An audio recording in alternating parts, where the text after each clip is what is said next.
Yang kesembilan, mudah ngos-ngosan, mudah lelah kalau jalan. Nah, atau lemas. Ini juga sama. Kalau kita mudah ngos-ngosan ya, berkat madu asam lambung bisa langsung sembuh. Tanpa madu asam lambung balik lagi.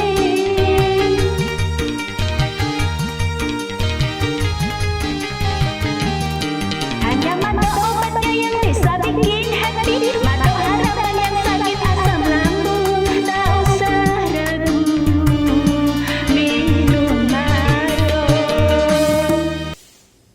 Assalamualaikum warahmatullahi wabarakatuh. Salam sehat bersama SJ Mado. Kami tetap bersama asisten kami yang setia, yaitu Ibu Neti. Salam sehat bersama Herbal SJ. Nah, ini untuk melanjutkan 10 tanda orang yang sebenarnya sudah sembuh, tapi ada 10 sensasi yang selalu membuat takut. Yang 3 sudah kami upload di 2 video lusa dan kemarin. Dan sekarang ini tinggal sisa 3 tanda lagi yang sering masih ditakuti oleh para pasien asam lambung.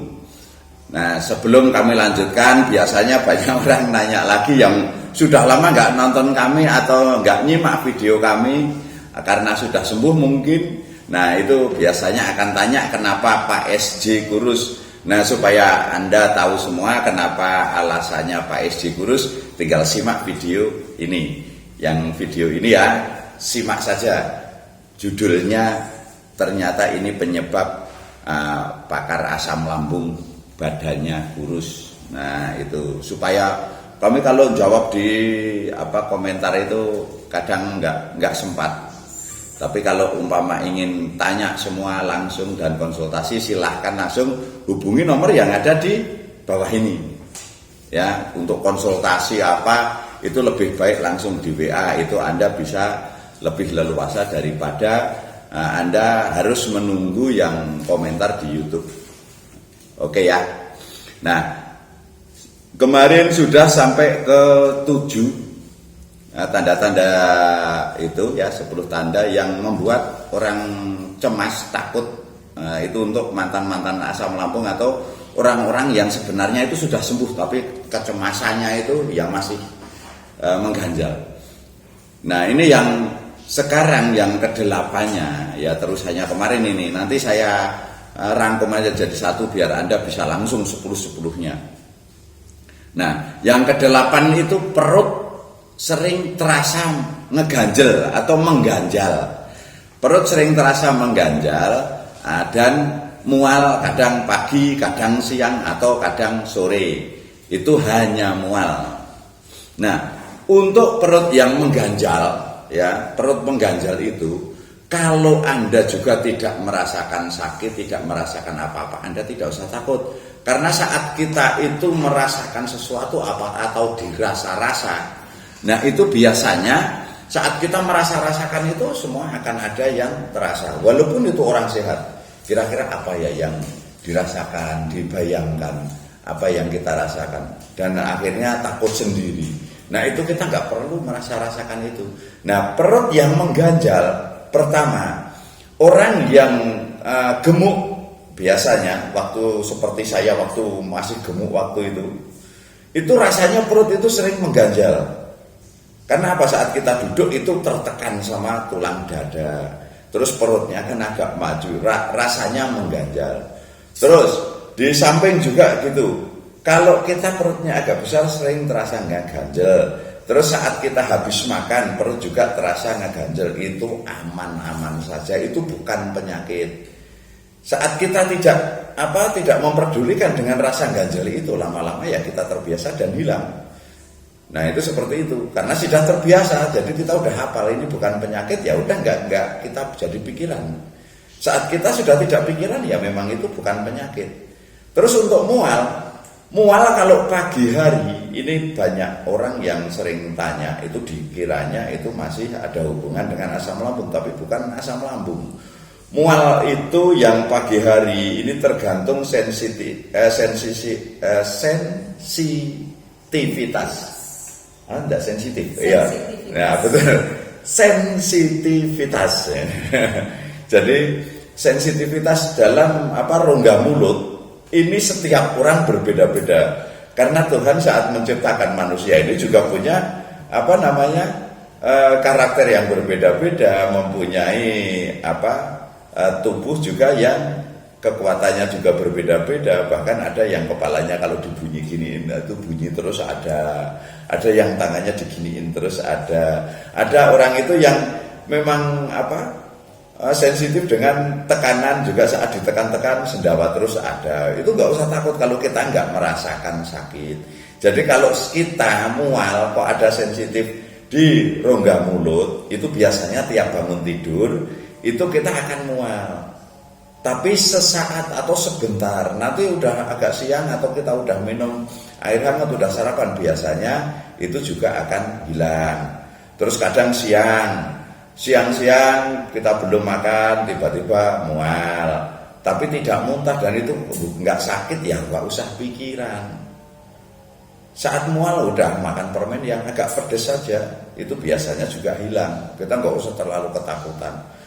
Itu bukan penyakit. Tapi kalau orang yang mual itu belum pernah sakit asam lambung kan santai saja. Tapi kalau yang pernah asam lambung atau pernah kena serangan psikosomatis atau serangan panik, ya orang rata-rata takut, tapi itu sebenarnya aman. Makanya kalau Anda setiap ada apa-apa takut, nanti lihat aja video ini, atau apalagi nanti rangkumannya mulai jilid 1 sampai jilid 3 akan kami satukan jadi satu supaya Anda paham. Cukup melihat satu video semuanya sudah kami terangkan di situ semua. Nah, ini masalah di perut mengganjal dan mual itu kalau pagi saja atau siang saja atau sore saja itu nggak usah takut, itu bukan penyakit. Jangan dipikirkan. Semakin kita memikirkan penyakit, itu penyakit malah akan tambah jadi. Terus tambah terasa karena kita ketakutan. Tapi kalau kita nggak takut ya hilang. Karena kita sudah terbiasa tadi, hilang. Itu seperti itu. Terus yang ke-9, mudah ngos-ngosan, mudah lelah kalau jalan. Nah, atau lemas. Ini juga sama. Kalau kita mudah ngos-ngosan, ya, mudah ngos-ngosan itu kalau zaman sekarang paling banyak sekali orang nggak sakit juga mudah ngos-ngosan. Kenapa? Pertama, yang badan gemuk dulu. Kami kenapa saya juga diet supaya kurus itu supaya nggak ngos-ngosan, karena kami merasakan waktu gemuk itu jalan agak jauh sedikit ngos-ngosan. Karena kenapa? Kita sekarang ini tidak seperti zaman dahulu. Zaman dahulu itu kita banyak jalan kaki, kemana-mana jalan kaki, atau kadang malah lari pagi ya itu untuk olahraga. Sekarang ini jarang orang pada olahraga. Olahraga kalau sakit saja, itu baru melakukan olahraga. Padahal saat kita olahraga itu justru kalau sudah sembuh, jadi kita nyaman. Nah, yang bikin mudah ngos-ngosan, pertama, kalau badan gemuk itu juga akan mudah ngos-ngosan, ya, mudah engap, mudah begah. Nah, terus yang kedua, karena kita sering jalan jarak jauh sedikit pakai kendaraan, kemana-mana pakai kendaraan, jalan 20 meter aja pakai motor. Karena sekarang hampir semua itu di Indonesia punya motor. Jadi jalan dikit-dikit saja pakai motor. Nggak mau jalan kaki. Itu juga saat kita jalan jauh sedikit 100 meter atau 200 meter juga ngos-ngosan. Tapi itu juga wajar karena kita memang tidak terlatih jalan jauh atau tidak terlatih tiap pagi. Umpama setiap pagi itu kita ngambil aja lari 200 meter atau 100 meter bolak-balik sama, itu sebenarnya sebentar sekali. Tapi untuk melatih supaya nafas kita tetap panjang, tidak pendek, tidak ngos-ngosan lagi, ya. Nah, sekarang ini karena hampir semua punya kendaraan, nah itu kita pada jalan males. Saat kita dapat ada acara apa, kita jalan agak jauh sedikit yang ngos-ngosan. Nah, itu seperti itu. Jadi kalau cuma ngos-ngosan tapi tidak ada sensasi yang lain, nggak usah jadi pikiran, itu juga aman. Kalau pengen ngilangin ngos-ngosan, kalau yang gemuk ya diet kayak saya ini. Nah, kalau yang biasa sudah kayak saya ini kok masih ngos-ngosan, ya bantu olahraga tiap pagi, cukup lari pagi 200 meter atau 300 meter. Udah cukup, 300 meter itu nggak jauh, dekat bagi yang males olahraga. Yaitu hanya untuk melatih. Jadi kita lebih baik rajin olahraga walaupun sebentar demi kesehatan tubuh kita, supaya kita semua terlatih, tubuh kita juga terlatih. Terus yang terakhir 10 itu badan, kaki sering terasa pegel, tidak nyaman ya. Oh ya, tadi yang lemes. Nah, ini yang lemes ini belum ini. Badan, kaki terasa pegel sama lemes ini yang belum kami bahas. Nah, kalau badan, kaki terasa pegal itu rata-rata orang yang sakit itu peredaran darah kurang lancar, sehingga membuat biasanya badan linu, pada pegel. Makanya orang kalau umpama meriang atau sakit apapun itu biasanya tidur pun nggak nyenyak, pengen balik sana nggak bener, balik sini nggak bener. Karena apa? Peredaran darah tidak lancar, akhirnya terutama betis, pinggang itu akan terasa tidak nyaman atau pegel sekali. Nah, saat kita pernah sakit asam lambung, terus asam lambungnya sudah sembuh tapi badannya kok pegel-pegel, itu juga sudah bukan hubungan dengan asam lambung, tapi hubungannya dengan peredaran darah. Tinggal terapi pijat atau silahkan mau gunakan obat saraf juga nggak apa-apa. Cuman kan kalau obat saraf mahal, kalau cuma buat pegel-pegel ya sayang. Lebih baik pijet, sekali pijet enaknya. Nah, nanti berapa bulan lagi pijet lagi, itu lebih nyaman. Nah, terus untuk lemes. Nah, lemes ini banyak orang asam lambung ini sering ketakutan, padahal lemesnya itu juga lemes biasa. Anda umpama tidak biasa olahraga, terus olahraga pagi-pagi jam 6 habis jalan-jalan agak jauh atau lari-lari kecil agak jauh. Nah, terus nanti jam 8 itu rasanya lemes, ngantuk, pokoknya rasanya seperti pengen tidur, kalau nggak tidur nggak nyaman. Saat kita nahan tidur juga tambah lemes, itu juga aman. Itu hanya reaksi tubuh atau pemulihan saat kita habis olahraga tadi. Peredaran darah lancar, itu tubuh agak kaget. Nah, akhirnya saat kita setelah kerja berat atau olahraga pagi itu biasanya di jam 8 sampai jam 9 atau jam setengah 10 pagi itu biasanya kita akan merasakan lemes dan ngantuk. Nah, itu juga tidak penyakit, bukan penyakit. Kalau umpama Anda nggak tahan, Anda tidak ada kerjaan, buat tiduran sejenak juga hilang. Nah, itu seperti itu. Jadi jangan semua apa yang kita rasakan dihubungkan dengan asam lambung, sehingga kita merasa tidak pernah sembuh. Nah, yang bikin tidak pernah sembuh itu karena pemikiran kita suka nebak-nebak sendiri, kita suka menghubung-hubungkan sendiri. Nah, kenapa kok kita nebak-nebak sendiri, kita menghubung-hubungkan sendiri? Karena itu trauma kita waktu sakit asam lambung dan kita hanya takut kambuh lagi. Tapi kalau Anda itu sudah sembuh, udah nggak usah jadi pikiran, nggak usah ketakutan kambuh lagi. Yang penting jangan makan pisang saja.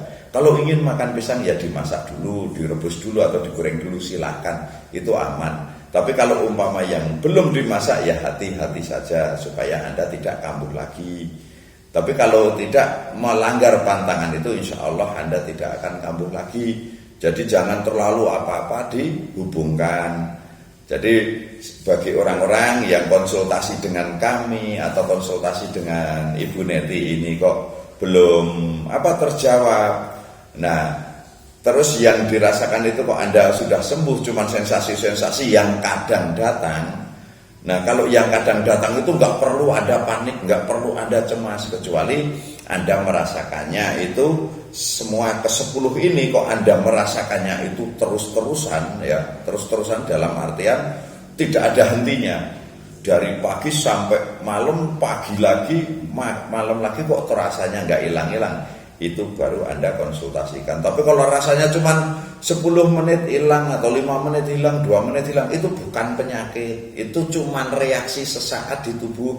Bahkan orang sehat pun juga merasakan reaksi-reaksi yang kadang datang, bisa kadang linu, bisa kadang perut panas, bisa kadang tiba-tiba mual, kadang kembung, tapi tidak lama dan itu akan hilang. Nah, itu bukan penyakit, itu reaksi tubuh yang sesaat-sesaat saja. Nah itu wajar. Nah, anggap saja itu listrik itu sedang konslet atau bagaimana gitu loh. Jadi mudah ditangani, mudah diatasi, jangan panik. Nah itu seperti itu. Oke ya semua. Jadi 10 ini sudah kami buka semua di sini.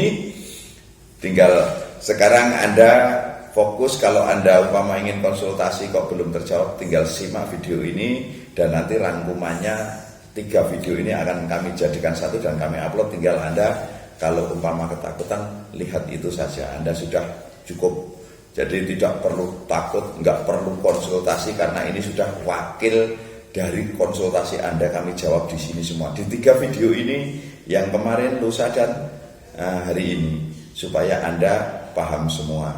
Nah, semoga yang sudah sembuh tidak kambuh lagi, dan yang belum sembuh semoga lekas sembuh dan tidak tersisa sedikit pun penyakit. Wassalamualaikum warahmatullahi wabarakatuh. Salam sehat bersama SJ Mado.